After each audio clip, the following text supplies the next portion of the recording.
40 பேர் செத்ததுக்கு ஒரு இரங்கல் தெரிவிக்க வக்கு இல்லாத நான் இங்கே ஸ்டாண்ட் வித்து போட்டுக்கிட்டு நிற்கிறானுங்க. அத்தனை உயிர் செத்து போய் கிடக்கு நடு ரோட்டில் வந்து என்ன நின்றுக்கிட்டு இருக்கேன்னு கேட்டால் அவருக்கு என்ன செய்யறதுன்னு தெரியல. என்ன செய்யறதுன்னு தெரியலன்னா எதுக்குடா கட்சி வச்சிருக்கீங்க? செத்து கிடக்குறாங்க, இன்னும் பணத்தை எரிக்கல, அடக்கம் பண்ணல, அதுக்குள்ள என்டிஏவுக்கு வாங்க, சந்தோஷமா பாதுகாப்பா இருங்க. அதையும் சொல்றாரு கொலால சீனிவாஸ்லாம் வந்து என்டிஏக்கு வரக்கூடிய வாய்ப்பு இருக்கு, வந்தாருன்னா அவரை நாங்க காப்பாத்திடுவோம். என்னடா சொல்ல வர்றீங்க? அப்ப என்ன சொல்ற? கொண்டுட்டான்னு சொல்றியா? நீ நடத்தின கூட்டத்துக்கு நீ பொறுப்பெடுத்துக்கிட்டியா? மாவட்ட செயலாளருக்கு தலைமறைவா இருக்கிற கேவலமா இல்லையா? எதுக்கு இப்படியான ஒரு பிழைப்பு, இப்படியான ஒரு கட்சி? மானரோசம் உள்ள ஒருத்தனா இருந்திருக்கா கிடையாது. எல்லாரும் போனது மட்டும் இல்லாம போனை சுவிட்ச் ஆஃப் பண்ணி போட்டாங்க. அதுக்கு பேர் போறது இல்ல, தலைமறைவாகிறது. 8:45 சொன்னது மக்களுக்கு தான். இவன் பெர்மிஷன் கேட்டது நாமக்கல்ல 12 மணிக்கு தான் லெட்டரே கொடுத்துருக்கான். புழுகுனி பயிலுவ பச்சை அயோக்கியத்தனம் இது. அவர் என்ன பண்ணிட்டு இருந்தாருன்னு தெரியுமில்ல? காருக்குள்ள நல்லா இப்படி உட்காந்துருக்காரு. அவர் சுத்தி கூட்டம் இல்ல, கார்ல தொங்கிட்டு வர்றான். அவனே வீடியோ போட்டிருக்கான், தொங்குன ஒருத்தனை வீடியோ போட்டிருக்கான். என்ன சொல்றான்? நாங்க புஷியானது பாதுகாப்புக்காக போனோம்.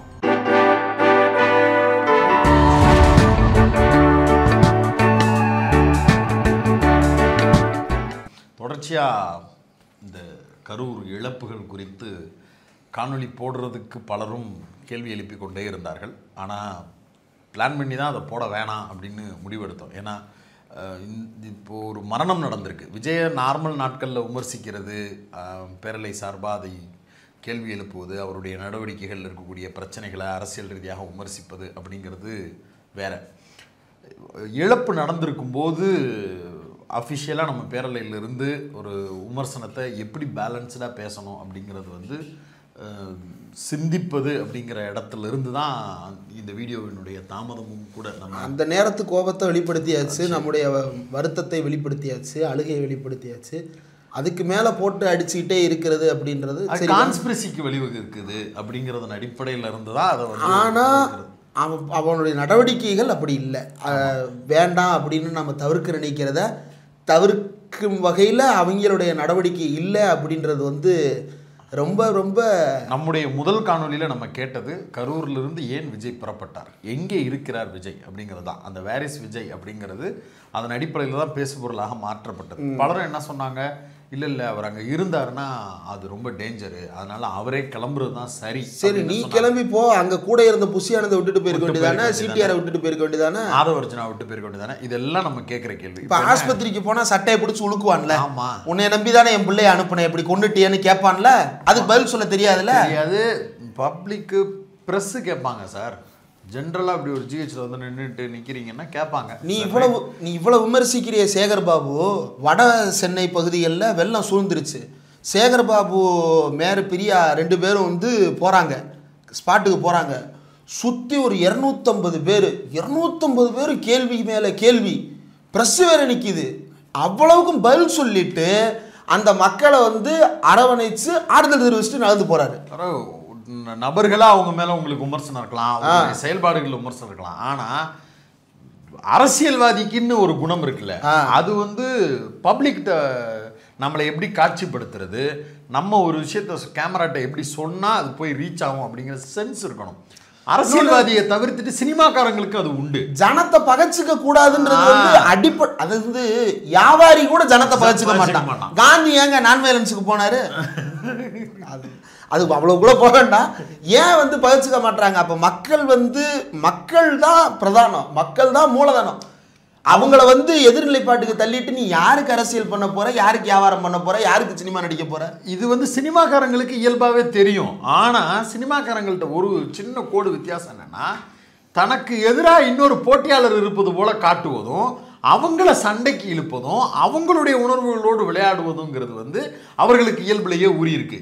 விஜய்க்கு வந்து அஜித் ரசிகர்கள், ரஜினி ரசிகர்கள். அதனால தான் பெருந்தன்மையாக ரஜினி பேசும்போதும் கூட விஜயால காக்கா கழுகு அப்படின்றத வந்து ட்ரோல் மெட்டீரியலாக பேசிட்டு ஒரு ஃப்ரீஸ் விட்டு அப்படி போய் ஃபன் பண்ணிட்டு திருப்பி வந்து நிற்க முடியுது. ஏன்னா he is enjoying like anything. அது அவர் சொன்னது தான். ஆனால் அந்த காக்கா வந்து எவ்வளோ டீசெண்டாக நடந்தது இல்லை, அது உள்ளே போக வேணாம், நம்ம இந்த இழப்புக்குள்ளே வர்றோம். இப்போ இவர் வந்து அதையுமே எப்படி ட்ரீட் பண்ணாருங்கிறதுக்கான உதாரணம். அப்படி இருக்கும்போது இல்லை, காக்காவோட டீசென்சின்னு நான் சொல்ல வந்தது, நானே பாதிக்கப்பட்ட நிலையில் இருக்கேன், நான் உங்களுக்கு வந்து பாதிப்பை சரி பண்ண போறேன்னா நான் விளைவிக்கிறேன்னு போனார்ல, அந்த டீசென்சியை சொல்கிறேன். ஆமாம். இப்போ என்னன்னா இந்த பிரச்சனையிலையுமே இவங்க இது குறித்து பேசுவதற்கு தயாராக இல்லை, நிற்கிறதுக்கு தயாராக இல்லை அப்படின்ற விமர்சனம் வச்சோம். சரி, விஜய் மனசு உடஞ்சிட்டாரு, அன்னைக்கு ராத்திரி ட்வீட்டு போட்டுட்டாரு அப்படின்னா, ஒரு கட்சியோ ஒரு அமைப்போ ஒரு நிறுவனமோ உங்களுக்கு வந்து ஒரு உதாரணம் எடுத்துக்கோங்களேன். நீங்கள் ஒரு கம்பெனியில் வேலை பார்க்குறீங்க, உங்கள் கம்பெனியில் ஒரு பெரிய சிக்கல் நடந்துருச்சுங்க. கம்பெனியுடைய ஓனர் உங்களுக்கு பதில் சொல்கிறதுல அந்த நிறுவனம் லாஸ் ஆகிடுச்சு. ஓனர் வந்து வெளியில் தலை காட்ட முடியல, அவர் அப்ஸ்காண்ட் ஆகிட்டாரோ அல்லது அவர் வந்து பதில் சொல்ல முடியலைன்னு வீட்டுக்குள்ளே பூட்டிக்கிட்டு இருந்துட்டாரோ, வாட் எவர் மேபி இருந்துட்டார். உங்களுடைய வேல்யூஸ்ன்னு ஒன்று இருக்குது அந்த கம்பெனிக்கு. நீங்கள் ஒரு எம்ப்ளாயி, உங்ககிட்ட பேசுகிறதுக்குன்னு ஒரு இன்சார்ஜ் இருப்பார்ல, ஒரு மேனேஜர் இருப்பார்ல, கஸ்டமர்கிட்ட பேசுகிறதுக்கு ஃபஸ்ட் இம்ப்ரெஷன் மேனேஜர் இருப்பார், உங்களுக்குன்னு பேசுகிறதுக்கு ஒரு மேனேஜர் இருப்பார்ல, ஒரு ஹெச்ஆர் இருப்பார்ல, ஒரு ஜோனல் ஆஃபீஸர் இருப்பார்ல, இப்படி யாராவது ஒருத்தர் உங்கள் ஹையர் அஃபிஷியல்ஸ்னு ஒருத்தர் இருப்பாங்கல்ல, அவங்க அந்த நிறுவனத்தை ரெப்ரசன்ட் பண்ண மாதிரி உங்கள்கிட்ட யோ 1.5 வருஷம் ஆச்சியா, அப்படி நடந்ததே இல்லையா, இப்படி நடந்துருச்சியா, பரவாயில்லையா அப்படின்னு பேசுறதுக்கு ஒரு முகம் இருக்கும்ல. இது அப்படியே நீங்க தாவேகா பொலிட்டிக்கல் பார்ட்டி ஓடி போன சிட்பண்ட் கம்பெனியில கூட அந்த மேனேஜர் ஒருத்தர் நின்று, எம்மா எல்லாம் அமைதியா இருங்கம்மா, பொறுமையா இருங்கம்மா, கம்பெனி உங்களுக்கு தருமா அப்படின்னு நிற்பான்ல. அவன் வந்து திருட்டுத்தனம் பண்றதுக்குன்னே அந்த கம்பெனி ஓனர் வந்து ஆரம்பிக்கிற மாதிரி ஒருத்தன் ஆரம்பிச்சா கூட, மேனேஜருக்கு மேலே இருக்கிறவன் வரைக்கும் தான் எல்லா திருட்டுத்தனமும் பண்றான். மேனேஜரை கூட பகடக்காயா வச்சு பயன்படுத்திட்டு போயிடறான். மேனேஜர் தான் வந்து ஐயோ நம்ம இப்படி ஏற்றி விட்டு போயிட்டோமே, நம்மளை நம்பி இத்தனை பேர் சேர்ந்தாங்களே, நம்ம தானே இதுக்கு இன்சார்ஜ் அப்படின்னு சொல்லிட்டு அவர் வந்து குறைஞ்ச வட்டிக்காக ஆசைப்பட்டோ அல்லது குறைஞ்ச சம்பளத்துக்கோ ஆசைப்பட்டோ கூட அவர் பொறுப்பில் இருந்திருப்பார். அவர் உட்கார்ந்து எல்லாருக்கும் பதில் பேசுவார்ல. பேசி மனசுடைஞ்சு அப்படி சூசைட் பண்ண பல மேனேஜர் இருக்கிறாங்க. பல படங்கள் கூட நீங்கள் அதை பார்ப்பீங்கல்ல. நான் என்ன கேட்குறேன், இது அப்படியே ஒரு நிறுவனமாக யோசிச்சுப்பாரு. தாவேக்கால புஷ் ஆனந்த விட்டுரு தப்பிச்சிட்டாரு. வீடுங்க நிறுவனம் கிடையாது, நீங்க வீட்டோட கம்பேர் பண்ணணும் அரசியல் கட்சியை. ஏன் வந்து பேரை நீங்க அண்ணா தம்பின்னு கூப்பிட்டாரு, ஏன் வந்து எம்ஜிஆர் ரத்தத்தின் ரத்தம்னாரு, ஏன் கலைஞர் உடன்பிறப்புனாரு, இது குடும்பம். அதுல இப்ப எங்க அப்பா இறந்துட்டாரு, நான் மனசுடைஞ்சு தான் போவேன், எங்க அம்மா மனசுடையும், எங்க தங்கச்சி மனசுடையும், 3 பேரும் மனசுடைஞ்சு போய் எங்கள் அப்பா பாடியை வீட்டில் கிடத்திட்டு நாங்கள் பாட்டுக்கு வெளியூரில் போய் ஒரு 4-5 நாள் தங்கிட்டு அதுக்கப்புறம் என்ன பண்ணுறது ஏது பண்ணுறதுனே தெரியாமல் நெஞ்சம் நொறுங்கியதுன்னு ட்வீட்டு போட்டால் எங்கள் அப்பா யார் அடக்கம் பண்ணுவா? அப்போ தாய்மாமேன்னு சொல்லிக்கிற வெக்கமே இல்லாமல். நான் என்ன கேள்வினா, எங்கே இந்த கேள்வி வந்ததுன்னா, இப்போ இவர் வந்து போயிட்டார், ஆல் அப்ஸ்காண்டு விட்டுரு, அது ஏதோ சூழல், அதனால் அவர் தான் அந்த சம்பவத்திற்கு வந்து பிரதான காரணமாக இருந்தார். அவர் பேசிக்கிட்டு இருக்கும்போதே மயக்கம் போட்டாங்க. அதை பக்கத்தில் இருக்க ஒரு பேர்னா பவுன்சர் வந்து இங்கிலீஷ்லேயும் ஹிந்திலையும் சொல்கிறாரு, கொஞ்சமாக பேசுங்க, அங்கே வந்து மயங்கிட்டாங்க, அவங்க வண்டி வரணும்னு சொல்கிறாங்க. அதை கேட்டதுக்கு பிறகும் ஆம்புலன்ஸ் சொல்ல விடுங்க, உங்களை கூப்பிட்டு போகணும்னு சொல்லிட்டும் பேச ஆரம்பித்தார். அப்படிங்கிறதெல்லாம் டாக்குமெண்ட் எவிடன்ஸாகவே விஜய் மேலே இருக்க விமர்சனம். அதனால கூட ஒரு பதட்டத்தில் அவர் போயிட்டார் அப்படின்னு கூட நான் வச்சுக்கிறேன். புஷ் ஆனந்த் அவர் எங்கே போனார்? சரி, புஷ் ஆனந்த் தான் தலைவர் கட்சிக்கு, விஜய் வந்து சும்மா அவர் வந்து ஒரு சினிமா பிரபல பேச்சாளர் மாதிரி தான், புஷி தான் கட்சி, அவருக்கு கூட பிரச்சனை இருக்கும். சரி போயிட்டாரு. வேலையே வேணான்னு தூக்கி போட்டுட்டு ஒருத்தர் வந்தார் ஐஆர்எஸ். இந்த மாதிரி வேலைகளை பார்க்கறதுக்காகத்தானே உள்ளே வந்தாருன்னு சொல்லி அவருக்கு தலைமை பொறுப்பெல்லாம் கொடுத்தீங்க. அவர் எங்கே போனார்? வானத்துக்கும் பூமிக்கும் பேசுவார் ஒருத்தர். ஸ்பெல்லிங் மிஸ்டேக்கோடையே எழுதுறது, ஸ்பெல்லிங் மிஸ்டேக்கோடையே பேசுறதையே எல்லா நேரமும் வச்சிருப்பாப்ல ஆதவ அர்ஜுனா. விஜய் மேடையில் ஏறும்போது நாமளும் தெரியணுன்றதுக்காக கீழே இருந்து அப்பைக்கப்ப எட்டி வேற பார்ப்பாரு. ஊடகங்களில் மெயின் ஸ்ட்ரீம் பத்திரிகைகளில் இருக்கக்கூடிய ஆட்களை பூரா கவர் கொடுத்து பேச வைக்கிறதுக்காக ஃபோன் போட்டு என்னை இன்டர்வியூ எடுங்கன்னு சொல்லிக்கிட்டு இங்கிட்டும் பேனா சுற்றிக்கிட்டே பேட்டி கொடுப்பாரு. எல்லாரும் கிளம்பிட்டாங்க, ஏது வீட்டுக்கு போகிறதுக்கு பதிலாக கோர்ட்டுக்கு கிளம்பிட்டாங்க. இப்போ எனக்கு கேள்வி என்னன்னா, சிடிஆர் நிர்மல்குமார், புஷி ஆனந்த், எல்லாரையும் வச்சுக்கோங்க, யூடியூப் பேட்டி கொடுக்குற லைலாமணி, இந்த அவர் பேர் என்ன, லூஸ் மோகன், இவர் ராஜ்மோகன், அவர் இப்படி நிறையா பேர், எல்லாரும் எங்கே போனீங்க? விஜயை விட்டு புஷி ஆனந்தை விட்டு 2 பேர் கீழே இருக்கக்கூடிய எல்லாம் எங்கே போனீங்க? இந்த கேள்வி தான் பலருக்கும் சந்தேகத்தை கிளப்பிக்கிட்டே இருந்துச்சு. அப்போ என்ன சொல்கிறோன்னா, இவங்க எல்லாரும் போனது மட்டும் இல்லாமல் ஃபோனை சுவிட்ச் ஆஃப் பண்ணி போட்டாங்க. அப்ஸ்காண்ட், அதுக்கு பேர் போறதில்லை, அப்ஸ்காண்டே, தலைமறைவாகிறது.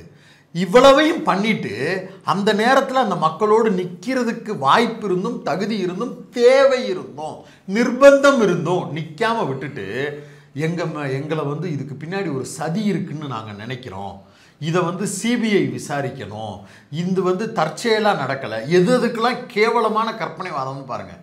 அது எப்படி 39 பேர் உடம்பையும் ராத்திரியே நீங்கள் வந்து போஸ்ட்மார்ட்டம் பண்ணீங்க? பைத்தியங்களா? படிங்கடா. உடற்கூறாய்வு இக்கட்டான சூழல்ல எப்ப பண்ணலாம் பண்ணக்கூடாதுன்றதுக்கு ஜீவோவே இருக்குடா. அது படிக்க துப்பு இல்லை. அது எப்படி ஆஸ்பத்திரிலாம் ரெடியா இருந்துச்சு? தமிழ்நாடுடா இது, பீகார் இல்லடா, உத்தரப்பிரதேசம் இல்லடா. ஒரு சம்பவம் நடந்துச்சுன்னு தெரிஞ்சா பக்கத்து பிரைமரி ஹெல்த் சென்டர்ல இருந்து அந்த டியூட்டி முடிச்சுட்டு போன டாக்டர் வரைக்கும் என்னமோ ஆயிடுச்சுப்பா கிளம்பு எல்லாம் அப்படின்னு சொல்லிட்டு தெரிச்சு ஓடுவாங்க. வீட்டில் இருக்கிற பிள்ளையிலே வந்து எம்மா உங்க ஆஸ்பத்திரி எவ்வளவு பேர் கிடக்குறாங்கம்மா நீ போமான்னு சொல்லி அனுப்பி வைக்கும். நாமக்கல் சேலத்துல இருந்து மருத்துவர்களை வர வச்சிருக்க அரசு. நாமளே இந்த வீடியோல பேசணும். கரூர் ஹாஸ்பிட்டல்ல ஒரே ஒரு டாக்டர் தான் டியூட்டி டாக்டர்.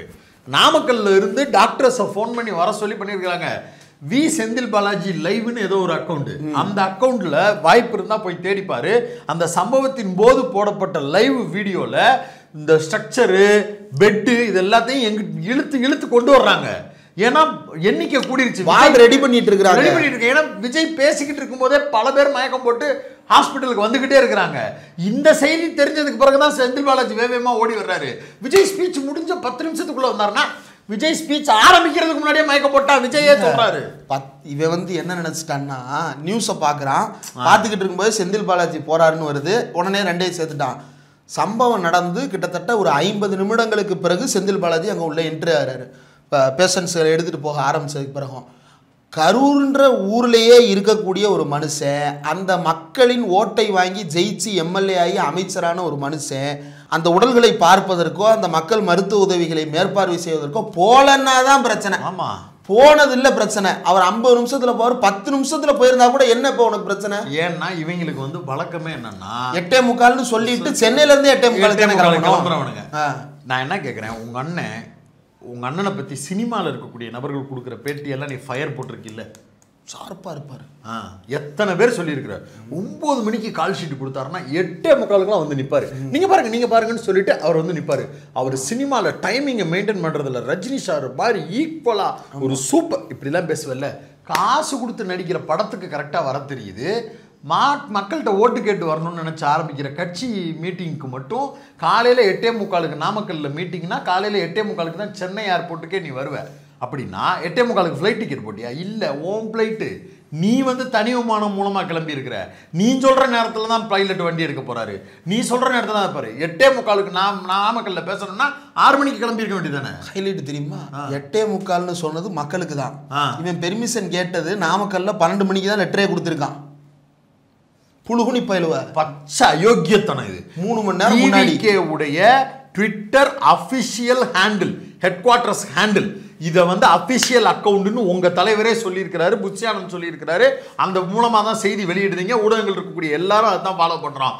அதுல அஃபிஷியல் ரிப்போர்ட் செய்தி வெளியிடப்படுற பிரஸ் மீட் இருக்கு 8:45. ஏன்னா அப்பா ஏன் பொய் சொல்றாங்க? எப்படி அதை பொய் சொல்றாங்கன்னா 8:45 சொன்னா தான் நாம 2 மணிக்கு 1 மணிக்கு அந்த இடத்துக்கு வர்றதுக்குள்ள மாசா கூட்டம் சேர்ந்துருக்கும் அப்படிங்கிற எண்ணம் அதுக்குள்ள ஒளிஞ்சிருந்திருக்கு. ஒரு அரங்க கூட்டம் நடத்துறதுக்கு 5 மணி நிகழ்ச்சின்னு சொல்லிட்டு 5:30க்கு நடத்திடுவோம். ஏன் 5 மணிக்கு வர்ற கூட்டம் 5:30 ஆகும். வந்ததுக்கு பிறகு நம்ம 5:30க்கு எல்லாரும் வந்ததுக்கு பிறகு ஆரம்பிக்கிறோம் அப்படின்னு ஒரு நேரம் ஆரம்பிப்போம். எல்லாரும் குரூப்ல மீட்டிங்ல ஜாயின் பண்ணுங்கன்னு சொன்னதுக்கு பிறகு 9 மணி மீட்டிங்னா 9:05 மணி வரைக்கும் வெயிட் பண்ணுவோம். எல்லாரும் வந்ததுக்கு பிறகு ஆரம்பிப்போம். 5 நிமிஷம் அரை மணி நேரம் பண்ணலாம்டா. காலையில் 8:45 சொல்லிட்டு மதியானம் 12 மணிக்கு நீ போய் பெர்மிஷன் வாங்க போறன்னா எவ்வளோ பெரிய அயோக்கியத்தனம் இது. அது எவ்வளோ பெரிய வெயிலில் எத்தனை 1000 பேரை நிற்க வைக்கிறதுக்கு சமம்.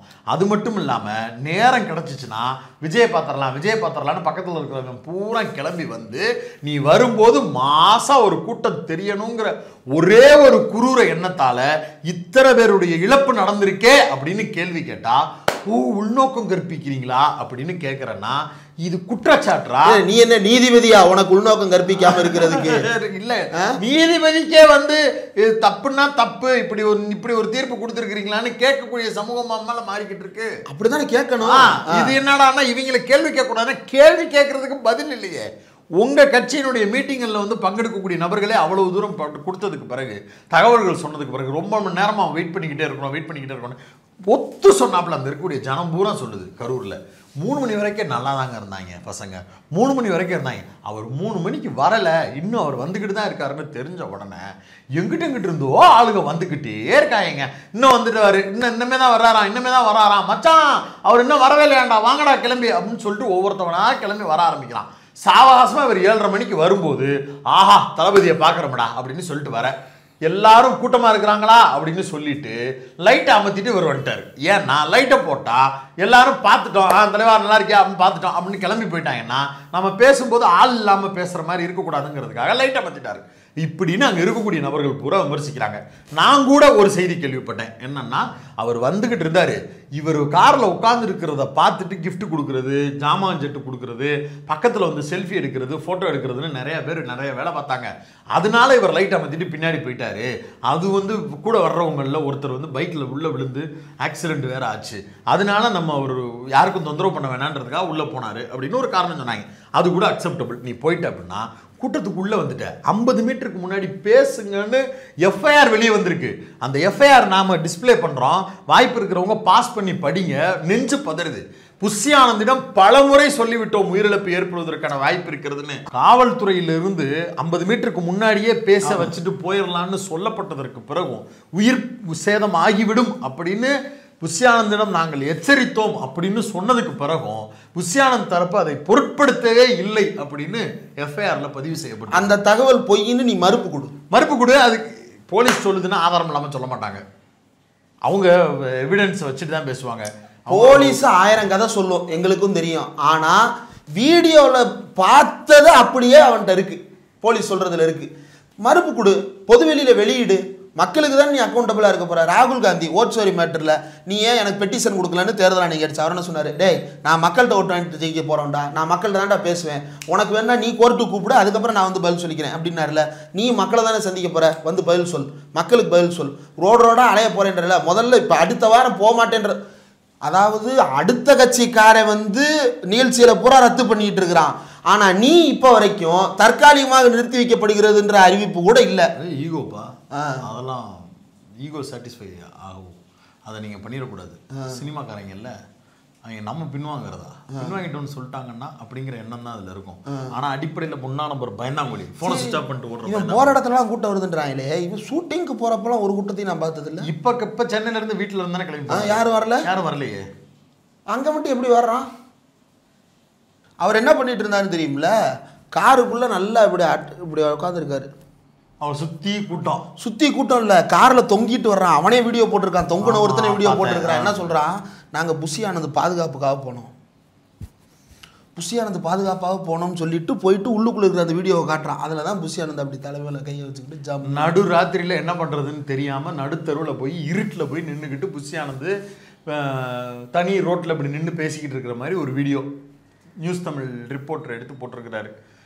அத்தனை உயிர் செத்து போய் கிடக்கு, நடு ரோட்டில் வந்து என்ன நின்றுக்கிட்டு இருக்கேன்னு கேட்டால் அவருக்கு என்ன செய்யறதுன்னு தெரியலன்னா எதுக்குடா கட்சி வச்சிருக்கீங்க? மக்கள் கேள்வி கேட்பாங்கல்ல, எதுக்கு இது கட்சியாக இருந்தால் அப்படி பண்ணுவாங்களா? இல்லை புஷி ஆனந்த் ஆளை கையை காட்டி இந்த பகுதியில் இருக்கக்கூடிய நிர்வாகிகள் பூரா பேரும் துண்டை போட்டு போகாதீங்க, மக்கள் கோவப்படுவாங்க, துண்டை எடுத்து வச்சுட்டு போய் மக்கள் வேலை பாருங்க, பணி செய்யுங்க அப்படின்னு ஆர்டர் போடுறதுக்கு தெரியல. வெள்ள நிவாரணத்துக்கு கொடியை கட்டிட்டு போனேன்ல, கொடையை எடுத்துக்கிட்டு போனேன், மழை நிவாரணத்துக்கு கொடையை தூக்கிட்டு போனேன்ல, மக்களுக்கு ஏதோ நலத்திட்ட உதவிகள் வழங்குறதுக்குன்னா கொடியை கட்டிட்டு போனேன்ல, போனாங்களா? செட் கூப்பிட்டுல பார்த்தாங்கல்ல, என்னமோ பண்ணாங்கல்ல. இங்க போய் கொடியை கட்டிட்டு போக வேண்டியதானே? போக மாட்டாங்க. இப்பயுமே இவங்க எல்லாரையும் வீட்டுக்கு கூப்பிடலாமா பணம் இருக்குன்றதுக்காக தான். பணத்தோடையா இல்லை தனியாவே போவாங்க. அப்போ அது வந்து அனுமதி கிடைச்சா அதையும் செய்வாங்க.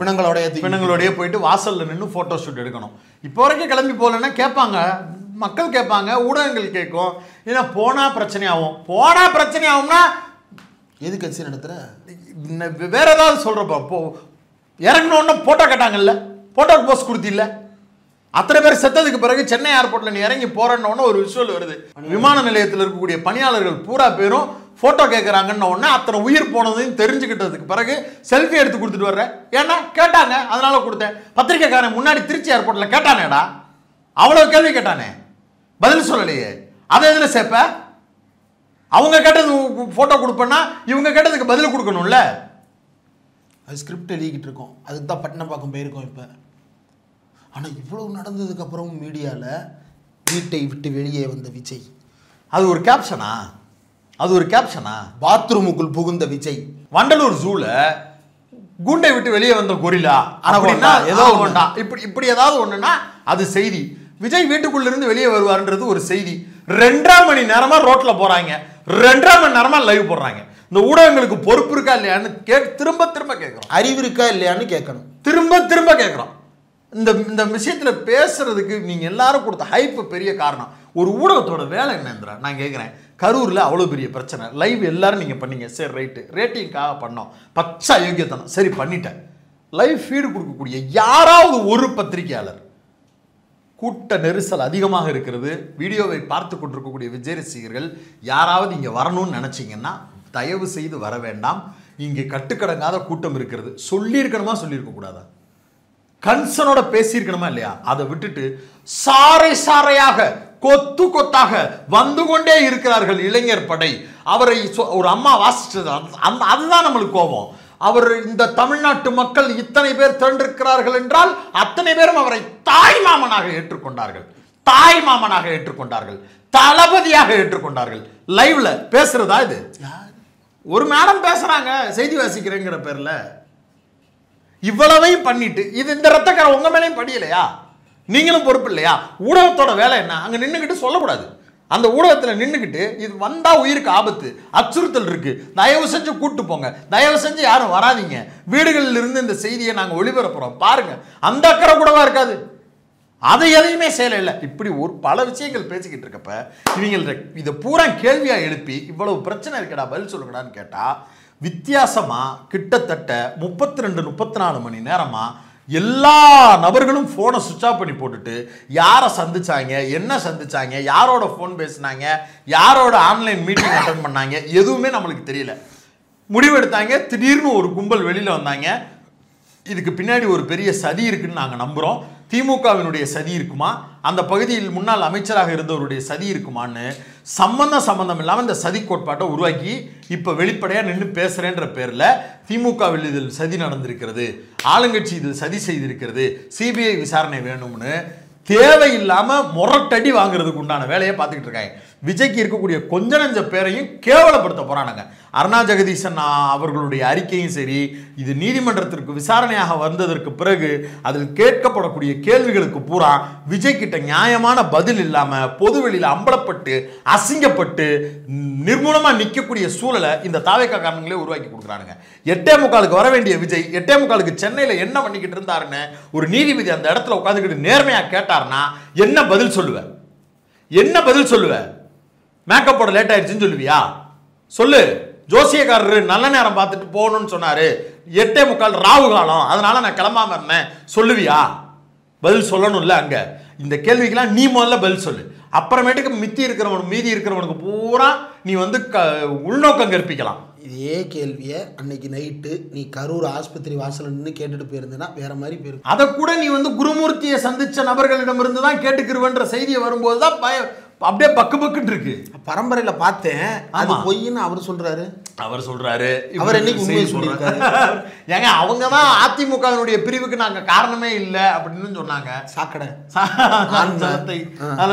கோலாகல சீனிவாஸ் அவரு. ஆனா அங்க செத்து கிடக்குறாங்க, இன்னும் பணத்தை எரிக்கல, அடக்கம் பண்ணல, அதுக்குள்ள என்டிஏவுக்கு வாங்க சந்தோஷமா பாதுகாப்பா இருங்க அதையும் சொல்றாரு. கோலாகல சீனிவாஸ்லாம் வந்து இவர் வந்து என்டிஏக்கு வரக்கூடிய வாய்ப்பு இருக்கு, வந்தாருன்னா அவரை நாங்க காப்பாத்திடுவோம். என்னடா சொல்ல வர்றீங்க? அப்ப என்ன சொல்ற, கொண்டுட்டான்னு சொல்றியா? அதான், நீ என்ன வேணாலும் பஞ்சமா பாதகத்தையும் பண்ணு, எங்க கிட்ட வா, நாங்க உன்னை காப்பாத்துறோம். இது எவ்வளவு பெரிய அயோக்கியத்தனம். இந்த அலைன்ஸ் எப்படி ஃபார்ம் ஆயிருக்குன்றது தான் முக்கியம். என்டிஏக்கு வாங்க, உங்க எல்லாரையும் காப்பாத்தி கொடுப்போம் அப்படின்னா டிடிவி தினனை காப்பாத்துறது, அண்ணாமலையை காப்பாத்துறது, இங்கே இருக்கக்கூடிய மோசமான ஆட்களை பூரா காப்பாற்றுறதுக்குன்னே ஒரு கூட்டணி அமைக்கிறது, எடப்பாடியை பல மேட்டரில் காப்பாற்றுறது, இப்படி எல்லாம் காப்பாற்றி இந்த கூட்டணியை நீ வச்சிருக்கிற. அந்த கூட்டணியில் வந்து இவர் ஏறணும்னு கோலாகல சீனிவாஸ் விரும்புகிறாரு. ஆர்எஸ்எஸ் பிஜேபி அதை நினைக்குதுன்னு சொல்கிறாங்க.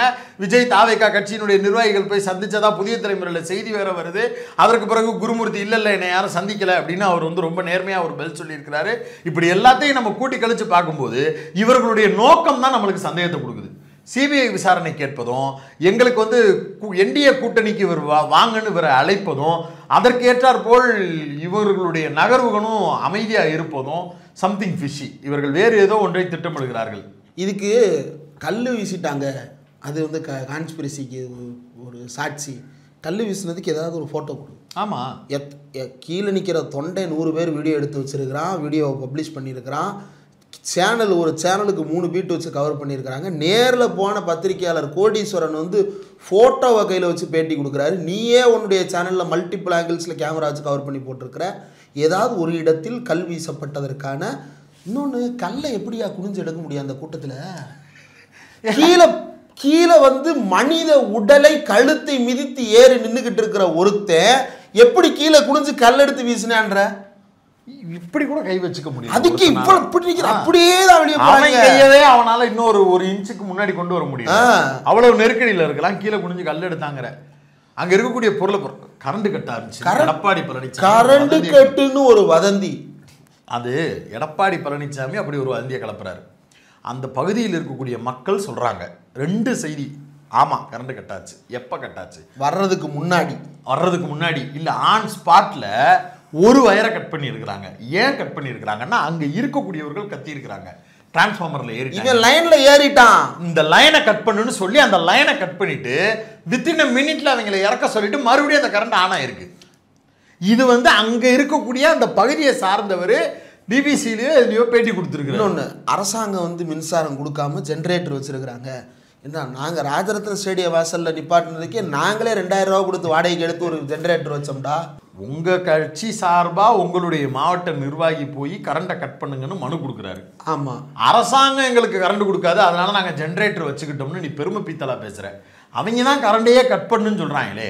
அப்புறம் அந்த கரண்ட்ல இருந்து உங்களை பாதுகாக்கிறதுக்கு தான் தகர சீட்டு அடிச்சாங்க ஜென்ரேட்டர் கிட்ட. அந்த ஜென்ரேட்டர் கிட்ட போய் பேத்துக்கிட்டு உள்ள போய் விழுந்து அதை பூராத்தையும் பாஞ்சு கரண்ட் கட்டானதுக்கு காரணமே உள்ளுக்குள்ள நடந்த ஸ்டாம்பீடு தான். அதையும் முடிச்சிட்டு உடனே கரண்ட்டை சப்ளை ஆகி அது எல்லாமே நார்மலா நடந்துகிட்டு இருக்கு. அதற்கு பிறகு அவ்வளவு நேரம் பேசிட்டு போயிருக்கிறாரு. இது எதையுமே பத்தி யோசிக்காம எடப்பாடி பழனிசாமி மீண்டும் தான் வந்து சொல்லிக்கிட்டு இருக்கக்கூடிய ஒரு உண்மை, ஆம்புலன்ஸ் அடிக்கடி வருதுன்னு விஷுவல் ஆதாரங்கள் இருக்கு. இன்னும் சொல்ல போனா நம்ம கொடி கட்டிக்கிட்டு என்ன ஆம்புலன்ஸ் போகுதுன்னு உங்க ஒன்னே பகுமானமா பேசின வண்டியை உங்க கட்சிக்காரங்க தான் புக் பண்ணி இருக்கிறாங்க. எங்களுக்கு அது தேவைப்படும் அப்படிங்கிறதுக்காக அவங்க தான் புக் பண்ணி இருக்கிறாங்க அப்படின்னு அந்த ஆம்புலன்ஸுடைய டிரைவர் பேசுற ஆடியோவும் இருக்கு. இதுல சில வயதான ஆட்கள் வந்து காவேக்கா ரசிகர்கள்ன்ற பேர்ல நின்றுக்கிட்டு ஆம்புலன்ஸ் வெறுமனை வருது, அது எப்படி வரும்? ஏன்டா ஆள் ஏத்துறதுக்கு ஆம்புலன்ஸ் வெறுதா தாண்டா வரும், அறிவு கெட்டவன். அதை ஏன் கூட்டத்தில் தான் வரணுமா, சுத்தி வரக்கூடாதா? கூட்டத்தில் இருக்கவன் தான்டா மயங்கி விழுந்திருக்கான். ஸ்ட்ரெச்சரை மட்டும் தான் கொண்டு வரணுமா? ஏன்டா ஆள் நுழையிறதுக்கு இடம் இல்லாம தானடா ஆம்புலன்ஸை கொண்டு வந்தாங்க. ஆம்புலன்ஸ் வந்தா வழி விடுவாங்கன்னு தான்டா ஆம்புலன்ஸ் வருது. ஸ்ட்ரக்சர் வருதுன்னா ஸ்ட்ரக்சர் வருது சொல்லிக்கிட்டே 50 பேர் முன்னாடி வருவானா? ஆம்புலன்ஸ் வருதுன்னா 50 பேர் ஒதுங்குவான். ஸ்ட்ரக்சர் வருதுன்னா ஒருத்தன் கூட ஒதுங்க மாட்டான்டா. ஒதுங்கிறது இடம் இல்லையே. எங்க ஆம்புலன்ஸ்லாம் பரவாயில்ல, வண்டி வருதுப்பா ஆம்புலன்ஸ் வருதுப்பா தள்ளவா செய்வான். அங்கே ஆள் யாரோ அவனை தூக்கி வண்டியில் போட்டு போவான். அதுக்கு வந்து நின்றுக்கிட்டு ஆம்புலன்ஸ் எப்படி உள்ளே வரலாம், ஆம்புலன்ஸ் எப்படி, அவன் தான் மயங்கி விழுகிறானே, அவனை பூரா கூட்டு போகணுமே, இந்த அக்கறை எதுவுமே இல்லாமல். இன்னும் வெளிப்படையாக சில விஷுவல்ஸ் இருக்குது. ஸ்பார்க் மீடியாவில் விஜய் பேசிக்கிட்டு இருக்கப்பயே ஒருத்தர் மிதந்தமானியை தூக்கி கூட்டு போகிற மாதிரி சட்டம் இல்லாமல் அந்த பையனை அப்படியே அவர் வண்டிக்கு கீழே 4 பேர் காலில் மிதிப்பட்டு கிடக்குறாங்க. அந்த இடத்துல ஒரு கேப் தெரியுதுல்ல, அவங்களுக்கு தான் போலீஸ் தண்ணி கேட்டது. போலீஸ் குடிக்கிறதுக்கு கேட்கல. கீழே விழுந்த மயக்கத்தில் இருக்கானா செத்துட்டானான்னு தெரியாம தண்ணி தெளிக்கிறதுக்காக தண்ணி கேட்கறாங்க. உங்க அண்ணன் மேல இருந்து பார்த்துட்டு பாட்டில தூக்கி போட்டுட்டு கீழே என்னன்றத 1 நிமிஷம் அந்த போலீஸ்காரன் கேட்டாலே சொல்லியிருப்பாங்க. பவுன்சர்ட்ட கேட்கிற, அதுக்கப்புறம் ஆதவர்ஜுனாவை கூப்பிட்டு கேட்கிற. ஆதவர்ஜுனாக்கு என்ன தெரியும்? அவர் பேசுங்கன்றாரு. நியாயமா அவனுக்கு என்ன, கூட்டம் வந்தா லாட்டரி விற்கணும் அவ்வளவுதான். அப்படி ஒரு மனநிலையில் இருக்கக்கூடிய ஆட்களை பூரா கூட வச்சுக்கிட்டு விற்கிறவன் கூட கிடையாது, விற்கிறவன் பிடிக்கி திங்கிற வெட்டிப்ப இல்ல. இந்த மனநிலையோடு இருக்கக்கூடிய நபர்களை கூட்டமா கூட வச்சுக்கிட்டு எல்லாரும் பிரச்சனைன்னு வந்த உடனே ஆளாளுக்கு சுவிட்ச் ஆஃப் பண்ணிட்டு கிளம்பி போயிட்டாங்க. நீங்க வந்து அது பேர் என்ன, சன்ரூஃப் கவரா, என்ன கிளாஸ்ல ஒட்டுவாங்களே, என்ன கவரு, சென்ட் கவர், அது ஒட்டின கார் எடுத்துக்கிட்டு எங்கிட்டாவது கிளம்பி போறது. ஆளாளுக்கு எங்கிட்டோ போறீங்க, ஸ்கிரிப்ட் எங்கிட்ட இருந்தோ வாங்குறீங்க, அதுக்கேற்ற மாதிரி நரேட் பண்ணணும்னு நினைக்கிறீங்க, பண்ணுங்க, ஆடுங்க. இது இல்ல தமிழ்நாடு. ஓட வரட்டும். இவ்வளவுக்கு பிறகும் நீ 3 பீட்டை விஜய் வாசல நிப்பாட்டி வைக்கிறேன்னு நின்றுகிட்டு இருக்கிறேல்ல. டிஆர்பி சொல்லுவானுங்க, கூச்சமே இல்லாம சொல்லுவாங்க. நாம வந்து பார்த்து ஒன்னே பண்ண வேண்டியது இருக்கு. இவ்வளவு நாள் இந்த பிரச்சனையில பேசுறதுக்கு பல ஊடகங்கள் கால் பண்ணிக்கிட்டே இருக்கு. இந்த பிரச்சனையை குறித்து பேசுறதன் மூலமா பெரிய மைலேஜ், ஆஹா திறக்கிற சேனல்ல பூரா நம்ம உட்காரலாம் அப்படிங்கிற எண்ணம் எங்களுக்கு யாருக்குமே கிடையாது. என்னமே கிடையாது, அந்த மனநிலையே கிடையாது. ஊடக வெறி பிடிச்சி போய் கேமரா வெறி பிடிச்சி போய் இதில் ஒரு பப்ளிசிட்டி தேடணுங்கிற நோக்கத்துக்காக வேலை பார்க்கக்கூடிய நபர்களையும் பார்க்கக்கூடிய அந்த கூட்டத்தையும் பார்த்து உங்களெல்லாம் என்ன சொல்கிறதுனே தெரியல. எல்லாத்தையும் தவிர்க்கிறதுக்கான காரணம் கான்ஸ்பிரசி பேசக்கூடாது, பிரச்சனையினுடைய சென்ஸை புரிஞ்சுக்கிறாம வாய்க்கு வந்ததை லபோதிப்போன்னு குதிச்சிடக்கூடாது, அதுக்கு நம்மளுடைய கருத்து வலு சேர்த்துடக்கூடாது அப்படிங்கிறதுக்காக அமைதியாக இருக்கிறோம். அதை பற்றின எந்த புரிதலும் இல்லாமல் மெயின் ஸ்ட்ரீம் ஊடகங்கள் நாங்கள் தான் பத்திரிகையாளர்கள் அப்படின்னு கிளைம் பண்ணுறேங்கிற பேரில் சிங்சான் தட்டிக்கிட்டு இருக்கீங்க. நல்லா இருப்பீங்களா? நல்லா இருங்க. நேற்று பகத்சிங் பிறந்தநாள். பல அமைப்புகள் எஸ்எஃப்ஐ, இஸ்கஃப், ஏஎஸ்எஃப், பல கம்யூனிஸ்ட் மாணவர் அமைப்புகள் ஒருங்கிணைத்திருந்த கூட்டங்கள், பல கூட்டங்கள் ரத்து. தாமுஏகாசா நடத்தவிருந்த விருது விழா ரத்து செய்யப்பட்டிருக்கு. பல கட்சிகள் அரசு நிகழ்ச்சிகள் அனைத்தும் ரத்து இல்லை, திமுக அனைத்து நிகழ்ச்சிகளையும் ரத்து பண்ணியிருக்கு. இவ்வளவும் நடந்திருக்கிறது. திமுக அதை ரத்து பண்ணிட்டு அந்த பகுதியில் ஏதோ ஒரு நினைவிடம் மாதிரி ஒரு பேனர் செஞ்சு வச்சுருக்கிறாங்க. அது வழக்கமாக இந்த மாதிரி பேரிடர் நேரங்களில் சுனாமி, புயல் இந்த மாதிரி விஷயங்களுக்கு வரும்போது ஒரு ஃப்ளெக்ஸ் வச்சு டெக்ஸ்ட் எழுதி அதை அந்த இடத்த வந்து வழிபாட்டு இடம் மாதிரி ஒரு நினைவு செலுத்துவதற்காக அந்த ஃபோட்டோவை எடுத்து போட்டுட்டு இதெல்லாம் முன்னாடியே ரெடி பண்ணி வச்சுருந்தீங்களாடான்னு கேட்குறேன். ஐயோ, எவ்வளவு அல்பையாக இருப்பானுங்க. ஒரு சமூகமாக இவனுங்க எவ்வளவு மோசமாக மாறி இருக்கானுங்கன்னு பாரு. இதில் அவங்களுக்கு என்னடா கிடைக்கும்? ஏதாவது லாஜிக்காக சொல்கிறான். தூக்கம் கெட்டு போய் ராத்திரியில் கிளம்பி சிஎம் வந்து மனசு பதறுது அப்படின்னு சொல்லி உட்காந்து பேசிட்டு காலையில் வரலான்னு டிக்கெட்டு போட்டேன், ஆனாலும் பரவாயில்ல எனக்கு என்னால் தூங்க முடியலன்னு கிளம்பி வந்தேன்னு வந்துட்டு பத்திரிகையாளர்களை சந்திச்சுட்டு திரும்பி போய் திருப்பி மறுபடி ஒரு வீடியோ எடுத்து சோசியல் மீடியாவை பார்க்குறேன், நிறைய வதந்திகள் நிறைய விஷயங்கள் பரப்புறீங்க, உங்களுக்கும் இது பெரிய இழப்பு தான், உனக்கும் சேர்த்தான் பேசுறேன் சொல்றாரு. அதான் எந்த ஒரு கட்சியினுடைய தலைவரும் தன்னுடைய தொண்டர்கள் இறக்கணுங்கிறத விரும்ப மாட்டாங்க அப்படின்னு உனக்கு ஆதரவா பேசி ஒரு காணொளி வெளியிட்டு தேறி வாங்கடா அப்படின்னு சொல்லிட்டு இறந்தது நம்முடைய தமிழ் சொந்தங்கள், இந்த கட்சி அந்த கட்சின்னு பார்க்காதரான்னு அவ்வளவு மெச்சூர்டா ஒரு வீடியோ ரிலீஸ் பண்றாரு. அவ்வளவு மெச்சூர்டா அந்த சிஸ்டம் நடக்குது. அன்பில் மகேஷ் அமைச்சர் அவர் இந்த இயல்பாவே இந்த அவரு செருப்பு இல்லாம ஒரு குழந்தைய பார்த்துட்டாலே கண்ணீர் வருங்க. அவருக்கு இயல்பு என்னன்னா, அவர் வந்து இப்போ அவருக்கு பெண் குழந்தைகள் இல்லை, அவர் பல இடங்களில் சொல்லியிருக்கிறாரு. அவருக்கு வந்து ஒரு பெண் குழந்தை அது கஷ்டப்படுற மாதிரியோ அதோடைய விஷுவல் ஏதாவது ஒன்று ஹாண்டிங்காக பார்த்துட்டாலும் அழுதுருவார். அது அவருடைய இயல்பு. பிள்ளைக பூரா செத்து கிடக்குன்னு பச்சை குழந்தைகளை உள்ள நுழைஞ்ச உடனே 5-6 பிள்ளைகளை காட்டினோன்னு உடஞ்சிட்டாரு. ஆமாம், அவர் பக்கத்தில் கேமராவே கிடையாது. அது சுத்தி இருந்த ஊடகவியலாளரோட கேமரா. அது வந்து அவர் கண்ணுக்கு அது படவே இல்லை.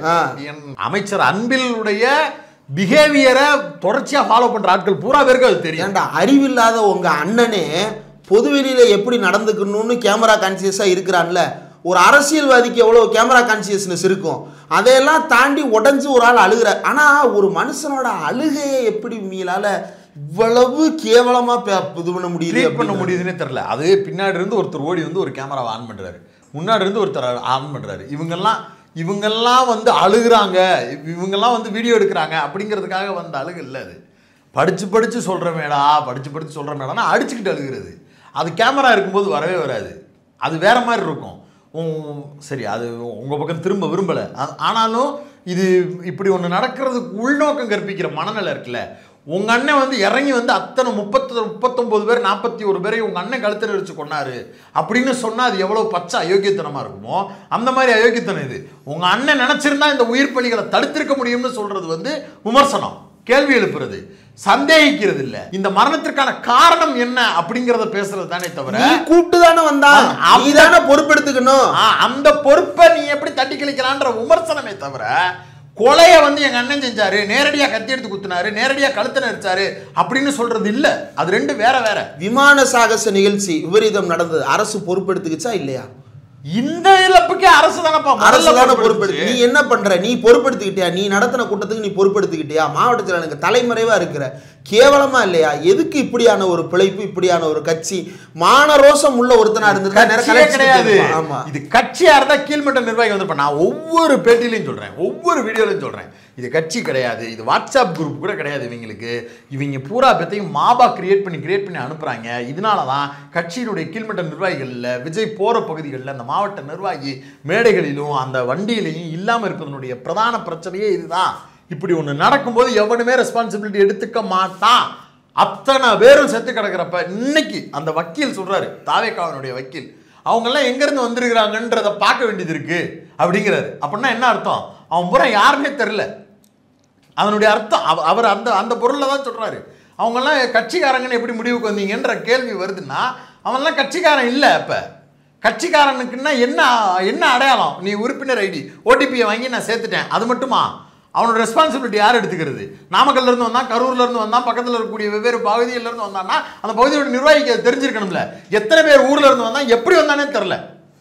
இன்னொன்று, இந்த தமிழ்நாடு எப்படிப்பட்ட தியாகங்களை எல்லாம் சந்தித்திருக்கிறது. இந்திய எதிர்ப்பு போராட்டம், குழந்தைகள் பலியாகி இருக்கிறாங்களா? ஆமாம் பலியாகி இருக்கிறாங்க. இளைஞர்கள் பலியாகி இருக்கிறாங்களா? ஆமாம் பலியாகி இருக்கிறாங்க. துப்பாக்கி சூட்டுக்கு தங்களுடைய உயிரை இரையாக கொடுத்திருக்கிறார்கள். தூக்கு கயிறுகளுக்கு தங்களுடைய உயிரை இரையாக கொடுத்திருக்கிறார்கள். தீக்கு இரையாக்கி கொண்டு தங்களை உயிரை கொடுத்திருக்கிறார்கள். சட்ட எரிப்பு போராட்டம், அந்த போராட்டத்தில் குடும்பமாக கலந்து கொண்டு சிறைக்கு போய் இறந்துருக்கிறாங்க. இவன் எல்லாத்துக்கும் ஒரு நோக்கம் இருந்துச்சு. அந்த நோக்கத்துக்காக தன்னோட உயிரை பணைய வச்சு அந்த போராட்டத்தில் ஈடுபட்டான். அந்த நோக்கத்துக்காக அந்த இளைஞர்கள் தங்களுடைய இளம் பருவத்தையும் தியாகம் செய்து அந்த களத்தில் போய் நின்னாங்க. அங்கே போய் நின்னியே, உன்னுடைய நோக்கம் என்ன? நீ எதுக்காக அந்த களத்துக்கு போய் நிற்கிற? வேடிக்கை பார்க்குறதுக்காக போய் நிற்கிற. இன்றைக்கி நீ நேரில் பார்க்குறத விட அவ்வளவு அல்ட்ரா கிளியராக காட்டக்கூடிய அளவுக்கு தான் எல்லார் கையிலையும் நம்முடைய ஃபோன் இருக்கிறது, நம்முடைய தொலைக்காட்சி இருக்கிறது, எல்லா வகையான டெக்னிக்கல் ஃபெசிலிட்டிஸும் இருக்குது. இதையெல்லாம் தாண்டி அந்த ரோட்டில் போய் நின்னாந்தாலும் வேடிக்கை பார்க்க போனியே, வேடிக்கை பார்க்கறதுக்கு ஒரு நோக்கம் வேண்டாமா? என்ன அடிப்படையில் நீ அங்கே வேடிக்கை பார்க்க போன? மக்களை குறை சொல்லாதுன்னு சொல்கிறாங்கல்ல. நாம் சில விஷயங்களை நாமே பகுப்பாய்வு செய்து கொள்ளணும். எப்பயுமே யாருமே குறைகளுக்கு அப்பாற்பட்டவர் கிடையாது. பெரியாரே குறைக்கு அப்பாற்பட்டவர் இல்லை அப்படின்னா, பெரியாரே விமர்சனத்துக்கு அப்பாற்பட்டவர் இல்லை அப்படின்னா, மக்கள் விமர்சனத்துக்கு அப்பாற்பட்டவர்களா? எல்லாரும் விமர்சனத்திற்கு உள்ளாபவர்கள் தான். போறவனுக்கு ஒரு நோக்கம் வேணும். என்னத்துக்கு போகிறோம், அவன் என்னத்துக்கு நம்மளை கூப்பிட்டுருக்கிறான், நான் என்னத்துக்கு அங்கே போகணுன்ற எந்த அடிப்படையும் இல்லாமல் ஒரு புருஷன் அழுகிறாரு, என் பொண்டாட்டிகிட்ட சொன்னனே போகாதன்னு சொன்னனேன்னு. ஒரு பொண்டாட்டி சொல்லுது, என் பிள்ளைய போகாதன்னு சொன்னனே. ஒரு குழந்தை சொல்லுது, எங்கள் அம்மாவை போவேனான்னு சொன்னனே அப்படின்னு. யாரோ ஒருத்தன் வீட்டில் சுற்றி நின்று ஏதோ ஒரு கேள்வியை கேட்டிருக்கிறான். அடுத்த மாதம் கல்யாணம் ஆக வேண்டிய 2 ஜோடி செத்து போயிட்டாங்க. டுபி, அதாவது உட்பீஸ் 2 பேர் செத்து போயிட்டாங்க. ஒரு பொண்ணு வந்து நிறைமாத கர்ப்பிணி, கணவர் செத்து போயிட்டாரு. ஒரு அம்மா 2 குழந்தைங்க, ஒரே குடும்பத்தை சார்ந்த, அந்த குடும்பமே இல்லை. அதுக்கு முன்னாடி தான் அந்த குடும்பத்தில் இருக்கக்கூடிய இன்னும் 2 பேர் இறந்தாங்க. ஃபிசிக்கலி சேலஞ்சுட்டு அவங்க குடும்பத்தில் ஒருத்தர். அவர் இப்போ வந்து யாருமற்ற தனிநபராக மாற்றப்பட்டிருக்கிறாரு. ஒரு ஊரை சார்ந்த 5 பேர் செத்துருக்கிறாங்க. அடையாளம் தெரியாமல் இன்னும் ஒருத்தர் இருக்கிறாங்கன்னு சொல்கிறாங்க. ஒரு காவலருடைய மனைவி இறந்துருக்கிறாங்க. இன்னொரு காவலர் ஒருத்தர் இன்னும் சிகிச்சையில் இருக்கிறாங்கன்னு நினைக்கிறேன். பதறுது. ஒவ்வொருத்தவங்களோட பேக் ஸ்டோரி, அவங்களோட லைஃப் என்னத்துக்கு ஆகிறது ஒன்றுமே புரியல.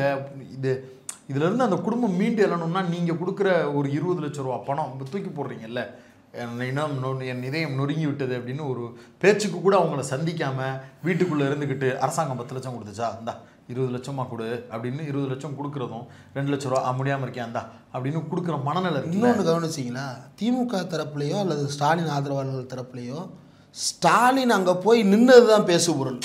10 லட்ச ரூபா அறிவிச்சது இல்லை. ஆக்சுவலாக பல பேருக்கு தெரியாது ஸ்டாலின் 10 லட்ச ரூபா கொடுத்தாரு, பாதிக்கப்பட்டவங்களுக்கு 1 லட்ச ரூபா அறிவிச்சாருன்ற தகவலே தெரியாது, அருணா ஜெகதீசன் ஆணையமே தெரியாது. ஆனால் அவர் நேரில் போனார், செந்தில் பாலாஜி நேரில் போனார், இதுதான் அவங்களுடைய பேசுபொருள். ஆனால் இவன் என்ன எழுதுறான்னா, என்னடா பிச்சை காசு 10 லட்சம், எங்கள் அண்ணன் 20 லட்சம் கொடுத்துருக்குறான்டா. வெக்கமா இல்லை? காசு என்ன காசு, பணம் என்ன பணம், 40 உயிருக்கு ஆளுக்கு 1 கோடி கொடுக்க வேண்டியதானே. பணம் என்ன பணம், காசு என்ன காசு கொடுக்க வேண்டியதானே. அது சரி, ரைட்டு, நீ அது தனி, அதை விட்டுரு. அது ஒரு படத்தினுடைய உன் சம்பளத்தில் 1/4 தான். அதுவுமே இருக்காது, அதோட கம்மி. கணக்கில் காட்டி வர்றது, கணக்கில் காட்டாமல் வர்றதுன்னு. ஏன்னா ஆதவர்ஜுனா தான் சொன்னார், 1000 கோடி சம்பாதிக்கிறீங்க வருஷத்துக்குன்னு. வருஷத்துக்கு ஒரு படம் தான் நடிக்கிறீங்க எங்களுக்கு தெரிஞ்சு, அந்த படம் தான் ரிலீஸ் ஆகுது. வேற எதுவும் படம் நடிக்கிறீங்களா, எடுத்து நீங்களே வச்சுக்கிறீங்களா எங்களுக்கு தெரியாது. அதுபோல் நடிகைகளை மிரட்டுறாங்கல்ல, என்னண்டு ஏஜென்சி வச்சு. ட்வீட் போடு. ஆமா, ஓவியா ட்வீட் போட்டாப்புல, அந்த ட்வீட் என்னாச்சு? டெலிட் பண்ண. ட்வீட் இல்லை, இன்ஸ்டா ஸ்டோரி என்னாச்சு? டெலிட் பண்ண விட்டாங்க. எப்படி டெலிட் ஆச்சு? ஏன்னா என்ன சொல்லுவான், பிரியங்கா மோகனுக்கு என்ன நடந்துச்சுன்னு ஞாபகம் இருக்கா, மறந்துடாத அப்படின்னு மிரட்டுவான். நீங்க நினைக்கிறத விட ரொம்ப கேவலமா. நடிகைகளை மிரட்டுறதுக்கு ரவுட்டு, அரசியல்ல இன்ஃப்ளூயன்சர்ஸை மிரட்டுறதுக்கு வாய்ஸ் ஆஃப் காமனாரு. இதே மிரட்டுவாரா? சிசிடிவியை போட்டு விட்டுருவாங்க தெரிஞ்சுக்க. மிரட்டுற வேலையில இங்க வச்சு தூக்கிட்டு போயிட்டாங்களா?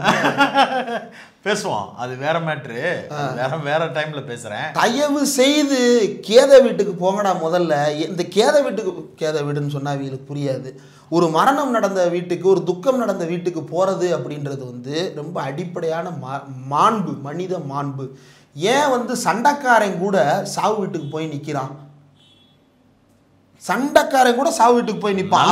போறோமோ இல்லையோப்பா, அது வீட்டுல கேதான் கெடுதல் நடந்துருச்சு, போயிடணும்பா. நான் பார்த்திருக்கேங்க, எங்க அப்பா செத்த வீட்டுல நாங்க பல வருஷம் பேசாத ஒரு உறவு அந்த இடத்துல வந்து நின்னாங்க. அவ்வளவுதான், எனக்கு மனசே உடஞ்சு போச்சு.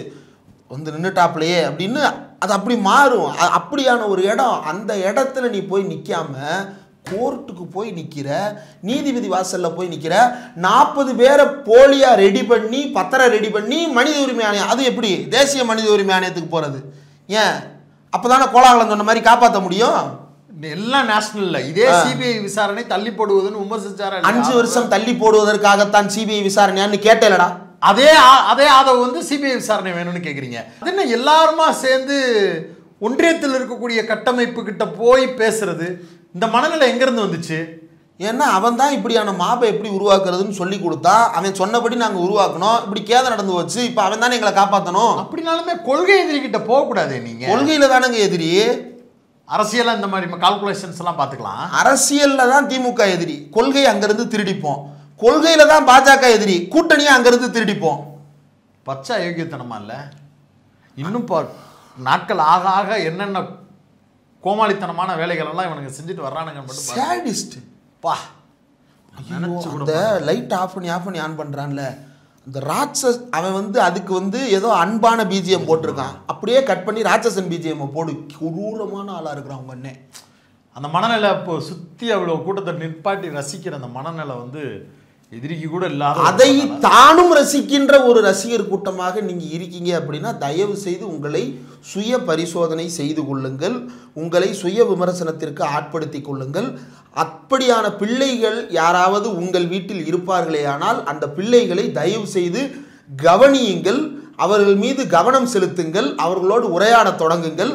அவர்கள் தனிமைப்பட்டு போனால் விஜயை விட மிக மிக ஆபத்தான, அருவருப்பான, உங்கள் குடும்பத்தையே இது போன்ற கூட்டங்களில் பலியாக்கக்கூடிய மிருகங்களாக மாறக்கூடிய நபர்கள் தான் இன்றைக்கு ஸ்டாண்ட் வித்து போட்டு 40 பேர் செத்ததுக்கு ஒரு இரங்கல் தெரிவிக்க வக்கு இல்லாத நாய்ங்க ஸ்டாண்ட் வித்து போட்டுக்கிட்டு இருக்கிறானுங்க. ஸ்டாண்ட் வித் விஜய் எதுக்குடா எனக்கு புரியல. அவரே ஸ்டாண்ட் ஆகலையடா. அவரே வந்து வானத்தில் பிறந்து எங்கிட்ட போயிட்டாரு, ஆள் எங்கே இருக்கிறாருன்னு தெரில.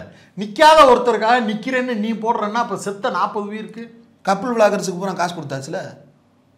அயோக்கியத்தனமாக இருக்குது. நீ வந்து கரூர் மாநாட்டுக்கு திமுககாரன் இன்ஃப்ளூயன்சருக்கு காசு கொடுத்தான்னு விமர்சிச்சியே, 40 பேரோட பணத்தில் நிற்கிறதுக்கு நீ 4 பேருக்கு பணம் கொடுத்து விளம்பரம் போட்டுறியே. அவன் சாதனையை ப்ரமோட் பண்ண காசு கொடுத்து ப்ரமோட் பண்ணா, நீ சாவை வச்சு அரசியல் பண்ணுறதுக்கு காசு கொடுத்துருக்கிறியே. பாருங்க, இந்த சாவு அரசியல் பாஜக தாவேகா ஒன்னா நிற்கிதா? மாபு கும்பலை உருவாக்குவது பாஜக தாவேகா, ஆர்எஸ்எஸ் தாவேகா ஒன்னா இருக்குதா? அர்த்தம் இல்லாமல் கூட்டத்தை கூட்டுவது, எந்த விதமான புரிதலும் இல்லாத ஒரு கூட்டத்தை உருவாக்குவது ஆர்எஸ்எஸ் தாவேகா ஒன்னா நிற்கிதா? யாரு கொள்கை எதிரி? இவன் தான் வந்து உண்மையா வெளிப்படையான கூட்டாளி. இவன் இது எங்கே போய் நிற்கிதுங்கிறத அடுத்தடுத்து பேசுவோம். இன்னொரு கேத வீட்டில் போய் இது நிற்க கூடாது.